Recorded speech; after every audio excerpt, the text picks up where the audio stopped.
Welcome to new blog. म सन्चै छु, हजुरहरू पनि सन्चै हुनुहुन्छ होला है। म चाहिँ आज एकदमै बिजी थिएँ कामको थकानले गर्दा एकदमै शरीर गलेको छ, थाकेको छ। खासै भ्लगहरू बनाउन त खासै आउँदैन नै, ट्राई गर्छु।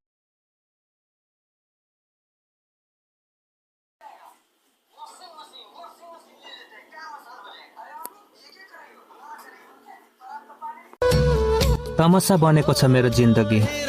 बोल्दा पनि म नै गलत हुन्छु अनि चुपचाप बस्दा पनि म नै गलत हुन्छु। मनभित्र पीडाको आदि चलिरहन्छ, कसैले देख्दैन मेरो मौन चिच्चेहाट। आँसु लुकाएर मुस्कान ओढ्दा पनि आखिर दोषी त म नै ठहरिन्छु।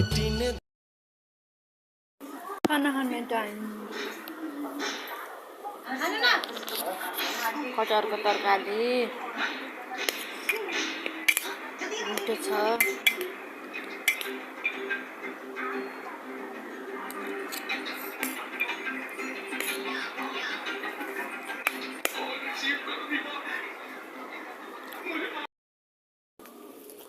राति काम गर्नुपर्छ, चोरका चाहिँ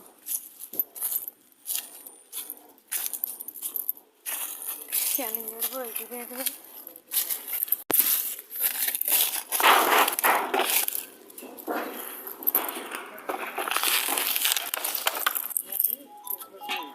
नेपाल पुलिस, सशस्त्र पुलिस आउनु त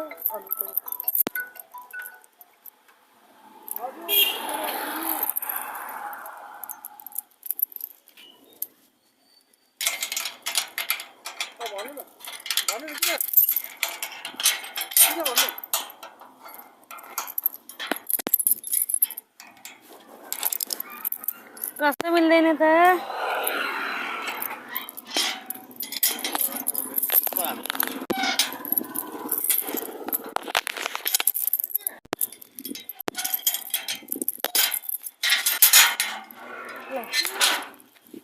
चाबी उहाँसँग दिएर हजुर तपाईँलाई बिहान उहाँहरू जुन बिहान 7:30 8 बजीतिर जानुहुन्छ, तपाईँलाई छोड्दा हुन्न? हुन्छ त्यसरी, हुन्छ त्यो चाबी चाहिँ एउटा मात्रै छ कि मसँग, त्यो भएको कारणले हो कि पहिलाको त लिएर गइदिनु भयो। चाबी हरायो। ठिक छ, उहाँलाई दिनु चाबी। चाबी यताको चाहिँ हामीलाई दिइसक्यो।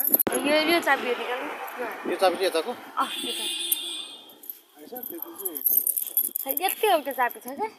यो चाबी हरायो भने फुटाउनु पर्छ फेरि। कुरो बुझ्नु हजुरले, सर आउँछ हजुरले म यहीँ हुन्छु, म कहीँ जाँदिनँ।